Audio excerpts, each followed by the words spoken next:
Bonjour et merci aussi de nous avoir accueillis dans ces débats passionnants et d'avoir ouvert la porte à la science de matériaux, qui est la nôtre. Alors le travail que je vais vous présenter est le fruit d'un travail d'équipe en fait, avec Myriam Bouchou, que vous avez cité tout à l'heure, mais également Teddy Congar, Romain Blanchard et Héloïse Jourdan.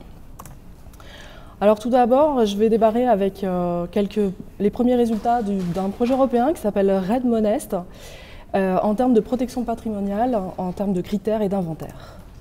Alors ce projet européen, donc, qui s'appelle RED Monest, a été soutenu par la plateforme européenne JPI-CH de 2013 à 2016 et rassemblait 3 pays partenaires avec pour l'Espagne l'IETCC, la Belgique le Centre scientifique des techniques de construction et l'Université de Liège et pour la France le LRMH.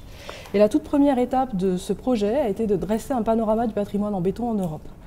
On s'est intéressé aux critères de protection, on a réalisé un inventaire fondé sur l'exploration de fonds documentaires et de bases de données, mais on a également mené une enquête en utilisant des formulaires multilingues interactifs. Ceci nous a permis de recenser plus de 1500 monuments dans les 3 pays partenaires, donc monuments en béton, et nous a permis de créer une base de données internationale et de produire des statistiques que je vais vous montrer certains résultats juste après. Mais tout d'abord, quelques repères sur la protection du patrimoine en béton. Dans une première phase, le critère prédominant en France était le souvenir de faits historiques. On a l'exemple de la plateforme d'artillerie de Zillisheim, construite en 1915 et classée en 1920. Puis en une seconde phase, sous l'impulsion d'André Malraux, avec l'introduction de l'architecture moderne et en particulier du béton dans les monuments historiques, avec en 1957 le classement du théâtre des Champs-Élysées à la mort de Perret. Et en 1959, l'achat de la villa Savoie très dégradée en tant que bâtiment, protégé en tant que bâtiment civil, puis classé en monument historique en 1965 à la mort du Corbusier. Le décret du 18 avril 1961 a un peu changé la donne en proposant une inscription possible à l'inventaire supplémentaire des monuments historiques pour des constructions modernes remarquables. En 1964, il y a eu un élargissement de la protection à l'ISMH aux bâtiments du XXe siècle, tant industriels que civils, et de nouveaux éléments de doctrine ont été introduits avec la notion de monument témoin, une liste d'architectes représentatifs à la fois en termes de notoriété et d'ingéniosité, de courants significatifs ou d'avancées techniques. De 64 à 67, la moitié de la centaine d'édifices de la 3e liste des monuments modernes susceptibles d'être protégés de 1963 est inscrite, avec notamment la Cité radieuse de Marseille en 64, la chapelle Notre-Dame de Ronchamp en 65, la Villa La Roche, puis l'église Notre-Dame du Rincy. Une troisième phase, sous l'impulsion de Michel Guy et de Bruno Foucard, avec en 1974 des campagnes de protection décentralisées menées en direction régionale des affaires culturelles et conservation régionale des monuments historiques, qui ont mené à la protection de 80 édifices des 19e et 20e siècles, avec par exemple la Villa Noailles ou la Villa E1027. Et on a eu une intégration de l'architecture religieuse, et notamment celle de l'entre-deux-guerres, à cette période-là. Puis une 4e phase sous l'impulsion de Jacques Lang, avec le retour de campagnes thématiques de protection, sur des thématiques les nouveaux patrimoines, avec un élargissement de la protection aux patrimoines industriels, ferroviaires, cultuels, scientifiques et techniques, et aux édifices du quotidien tels que les commerces, salles de spectacle et les cinémas. Et puis on a vu aussi la protection de patrimoine plus récent avec l'introduction du patrimoine datant de la seconde moitié du XXe siècle. En 1982, il y a eu la création d'une mission du patrimoine industriel et une liste de critères scientifiques et techniques a été élaborée avec parmi les nouveaux critères la représentativité, l'originalité, l'exemplarité, la cohérence, la notoriété et l'histoire industrielle. Ce qui a mené de 1981 à 1984 à une campagne de protection de 151 édifices. Et puis une dernière phase dans les années 80 et 90 avec une nouvelle campagne dédiée au patrimoine du XXe qui touchait la période 1900-1960, qui a permis de recenser 196 édifices essentiellement inscrits à l'inventaire supplémentaire des monuments historiques et essentiellement issus des mouvements de l'art nouveau et de l'art moderne, avec quelques régions précurseurs comme la Lorraine, l'Alsace, la région PACA, Rhône-Alpes et puis Paris, et de nouveaux critères, notamment l'usage de systèmes expérimentaux. Alors au bilan sur ces critères de protection prépondérants, les prépondérants pour le patrimoine en béton sont les critères mémoriels, l'intérêt architectural, la notoriété de l'architecte, mais aussi l'innovation technique et la mise en œuvre. Alors ici, voici quelques résultats de l'enquête. On avait mené une première étude au sein du laboratoire de recherche des monuments historiques au travers du Cercle des partenaires du patrimoine en 1996. On avait pu recenser 213 édifices en béton protégés au titre des monuments historiques. Aujourd'hui, ce chiffre est passé à 840, et ce qu'on peut voir sur cette courbe à droite qui traduit le nombre de monuments en fonction des années, c'est que ce patrimoine est en croissance constante, en particulier depuis les années 90, en liaison avec les politiques patrimoniales qui ont été menées. En termes de bilan, 80% de ce patrimoine est inscrit à l'inventaire supplémentaire Et puis en termes de répartition, on voit que c'est relativement homogène sur le territoire français, avec néanmoins un pic en Île-de-France, avec 24% du patrimoine, puis en Nord-Pas-de-Calais et en Aquitaine, mais avec une belle représentation également dans les DOM-TOM. En termes de conditions environnementales, 50% de ce patrimoine est situé en zone urbaine et 16% de ce patrimoine en zone maritime, puis 10% en zone à la fois urbaine et maritime. Vous allez voir que cette localisation a une incidence sur la nature des pathologies qu'on va retrouver à la suite. La majorité de ce patrimoine a été construit entre 1914 et 1939. Et en termes de typologie, les plus représentées sont l'architecture domestique, l'architecture religieuse, l'architecture de la culture, du sport, du tourisme et des loisirs, et l'architecture industrielle. Alors ici, quelques exemples très rapidement d'architecture domestique, qui représente 148 maisons et villas, avec l'exemple ici de la maison Quéré, et 54 bâtiments collectifs, avec l'exemple de la cité radieuse de Marseille.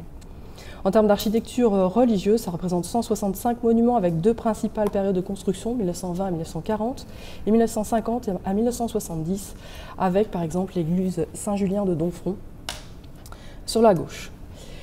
Alors, un petit bémol, il existe du béton ailleurs, et notamment dans d'autres types de constructions, et qui ont été exclus de l'inventaire, et pour autant c'est un patrimoine qui existe et qui est en béton, avec l'exemple ici de restauration du 19e à la cathédrale d'Angers, où on voit en fait toutes les petites zones ocre sont des restaurations à base de ciment naturel qui ont été réalisées au milieu du 19e siècle sur le portail occidental.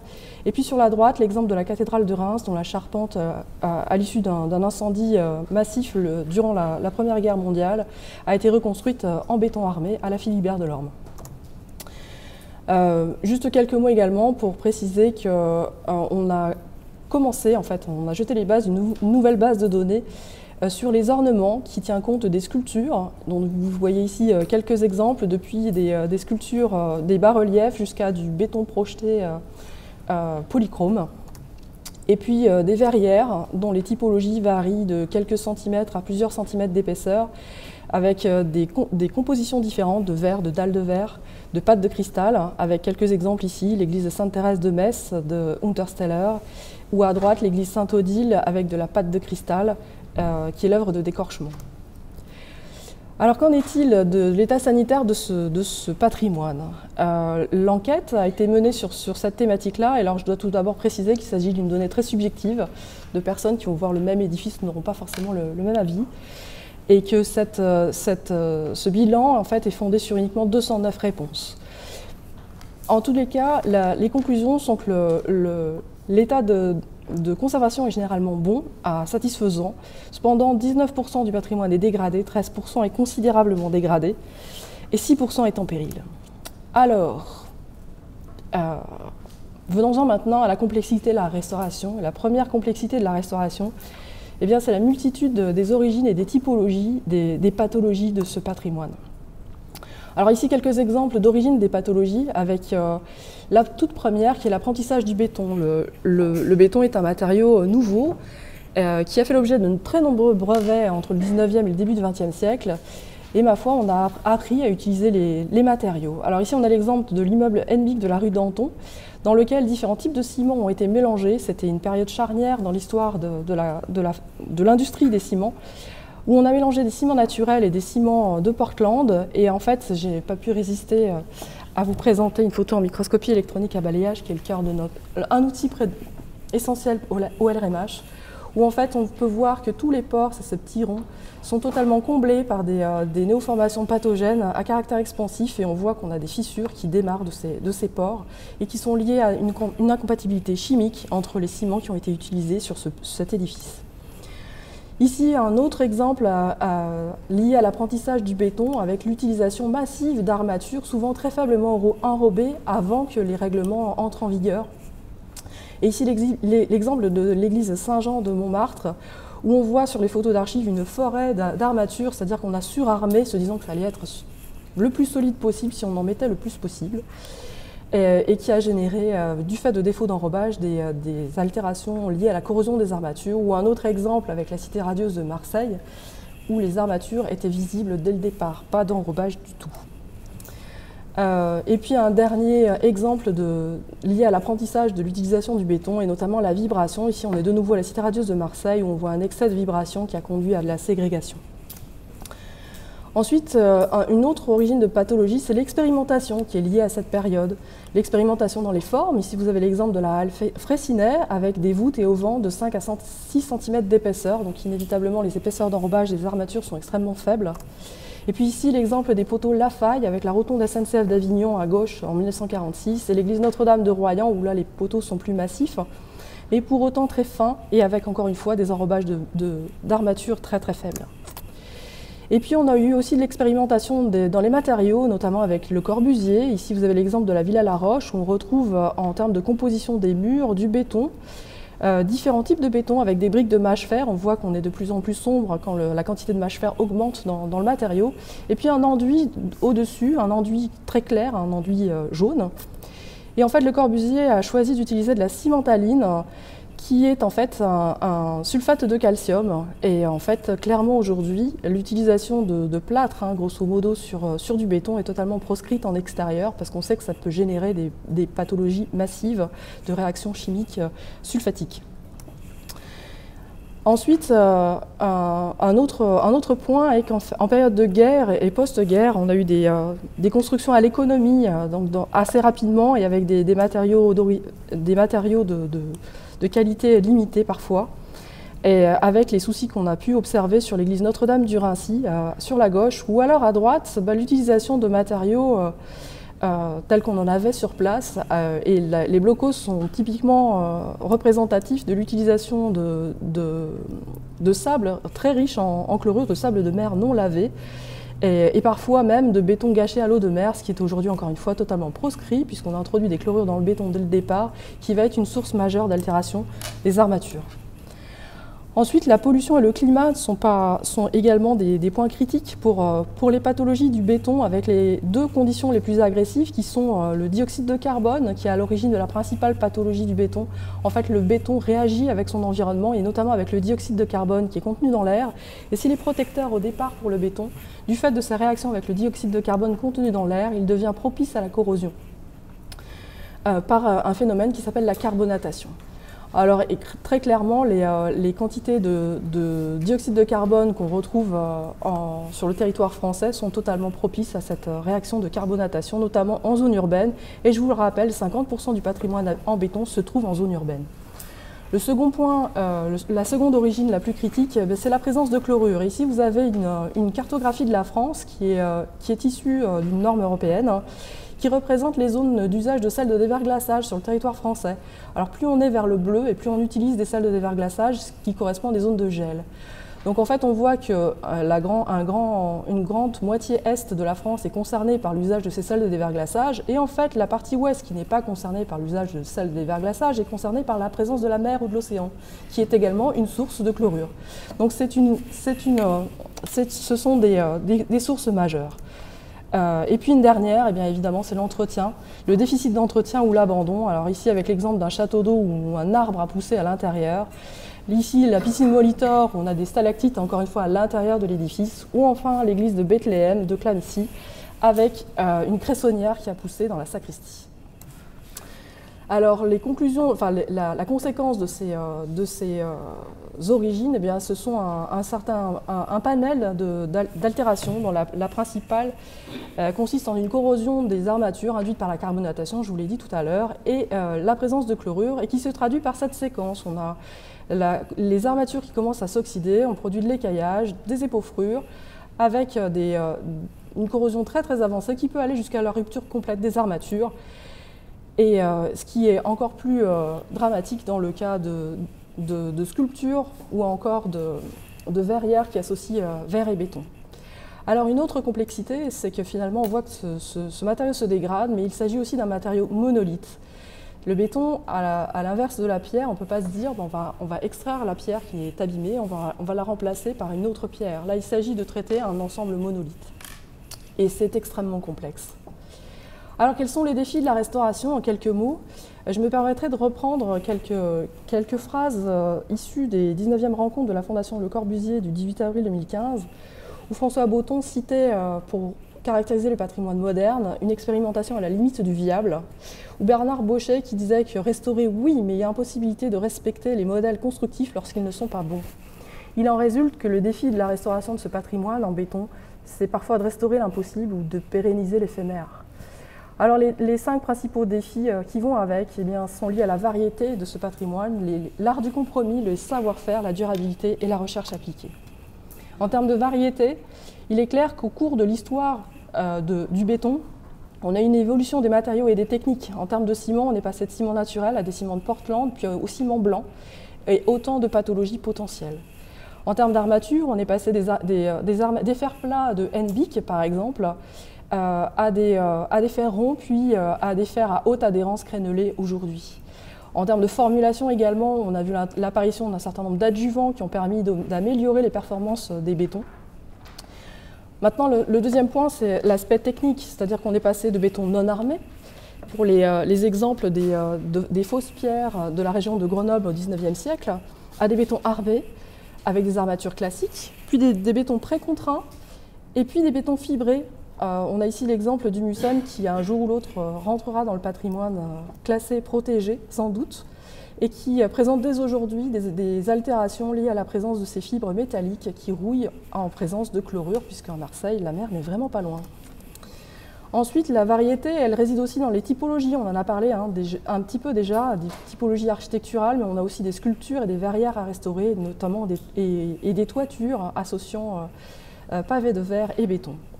Alors si, depuis une vingtaine d'années, on a commencé à étudier les pathologies des ciments Portland et des ciments naturels, il reste encore beaucoup de travail à réaliser sur le cas des ciments Portland ou encore sur les bétons précontraints. Le second défi, ça va être l'art du compromis, c'est-à-dire refaire à l'identique. Très clairement, aujourd'hui, l'analyse le permet, mais parfois, et très souvent d'ailleurs, la technique le déconseille. Pourquoi? Parce que réparer un béton, clairement, un béton a été coulé dans un coffrage. Pour ce faire, il fallait qu'il soit fluide et qu'il ait un squelette granulaire qui lui permette d'avoir une performance mécanique suffisante. Or, un mortier de réparation, et parce qu'on parle bien de mortier dans la plupart des cas, ça doit être jeté, ou projeté. Donc les propriétés qu'on attend de lui, c'est qu'il soit thixotrope, sans retrait et plus fin. Donc refaire à l'identique, pas forcément. Ensuite, en termes de matériaux d'origine, eh bien aujourd'hui, si on a toujours des ciments de Portland, la composition de ces ciments et la granulométrie de ces ciments a bien évolué, et il en est de même pour les armatures. Ensuite, l'art du compromis, ça peut être aussi peindre pour ne pas perdre. Ici, vous avez l'exemple de nouveau de l'édifice de la rue Hennebique, de l'immeuble de la rue Hennebique, où on voit que cohabite une corrosion des armatures et puis ces incompatibilités chimiques que je vous ai déjà citées. Or, en même temps, on a une finition extraordinaire du béton avec un tracé quasi à la fourchette, une finition exemplaire. Et en même temps, pour pouvoir la conserver, eh bien, il va falloir la peindre et la voir disparaître. Et il va falloir peindre pour éviter les entrées d'eau qui sont propices à la corrosion et aux réactions chimiques délétères dont on a parlé. Ensuite, le troisième défi de la restauration, ça va être de développer un savoir-faire.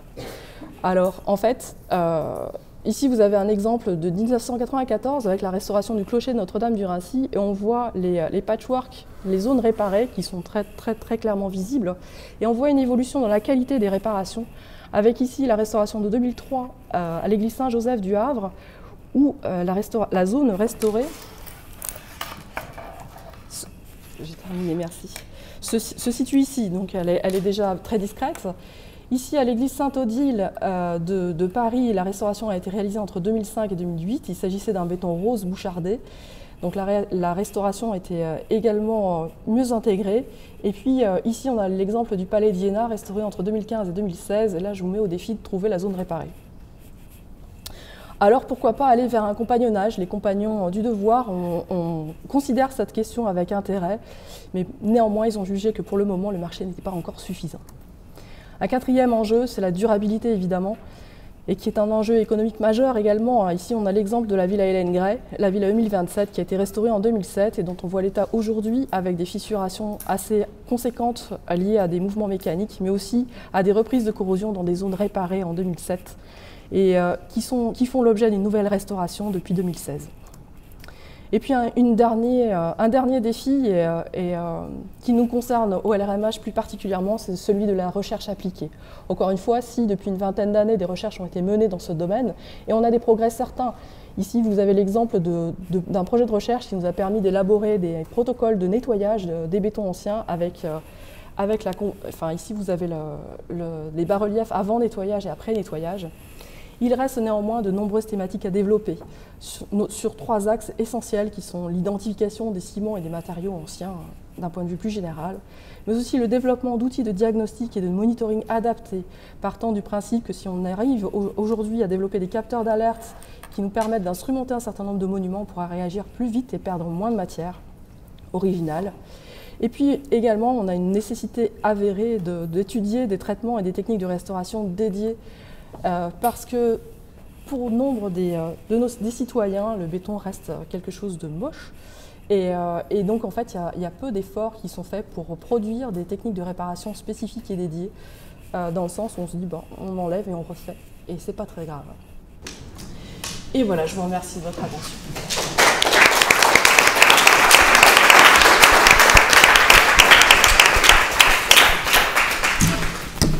Merci beaucoup, Elisabeth.